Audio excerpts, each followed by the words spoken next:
এসব প্লাস্টিকের পাইপ দেখে মনেই হতে পারে পানির লাইন, কিন্তু প্রকৃতপক্ষে এগুলো গ্যাসের অবৈধ লাইন।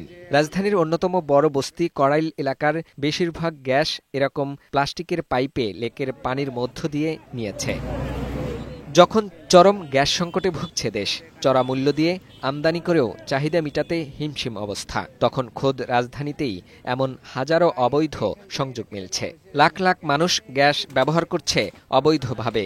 ব্যবহারকারীদের কাছ থেকে ঠিকই বিল নিচ্ছে একটি মহল। এই অর্থ সরকারের কোষাগারে নয়, যাচ্ছে প্রভাবশালীদের পকেটে। ক্ষমতার বদল হলেও এই অনিয়মের কোনো পরিবর্তন হচ্ছে না। শক্তিশালী ক্ষমতাবান যদি কেউ না থাকে তারা কিন্তু এটা করতে পারে না। তো আমরা সবাই বুঝি এটা কারা।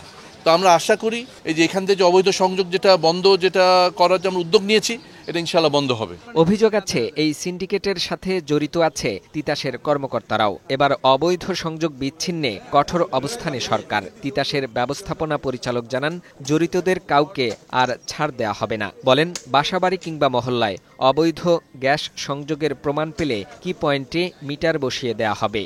কেউ যদি সরাসরি সম্পৃক্ত তবে ইমিডিয়েটলি সাসপেন্ড করা হয়। সেটা অনেক দিনের একটা অ্যাকচুয়ালি সমস্যা বলবো কি, এটা একটা ব্যাধির মতো। আমরা অলরেডি আইডেন্টিফাই করেছি কারা কারের সাথে জড়িত। জিনিসগুলো তাদেরকে আইনের আওতায় নিয়ে আসবো এবং সর্বোচ্চ পর্যায়ে পর্যন্ত আমরা যাব।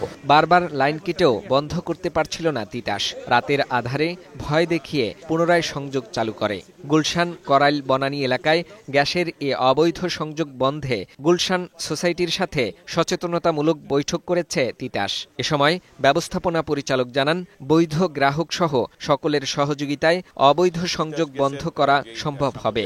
অপরাধীদের ধরতে সিসি ক্যামেরার আওতাভুক্ত রাখা হবে গ্যাসের সংযোগ পয়েন্টগুলো। আমরা এত উচ্চ মূল্যে বিদেশ থেকে গ্যাস আমদানি করে নিয়ে আসছি, সেই গ্যাসটা যদি হারিয়ে যায়, এইভাবে অপচয় হয়, এটা একটা বড় কনসার্ন। কারণ এই গ্যাসটা দিয়ে আমরা শিল্প চালাই, বিদ্যুতে দেই, আবাসিকে দেই, হোটেল চলে, সিএনজি চলে।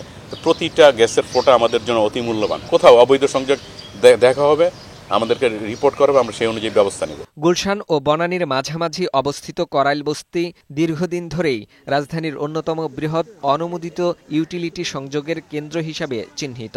দীর্ঘদিন এ অবৈধ সংযোগের কারণে গ্যাস সংকটে ভুগছেন এই এলাকার বৈধ গ্রাহকরা। ফাহিম মুনাইম, বৈশাখী সংবাদ, ঢাকা।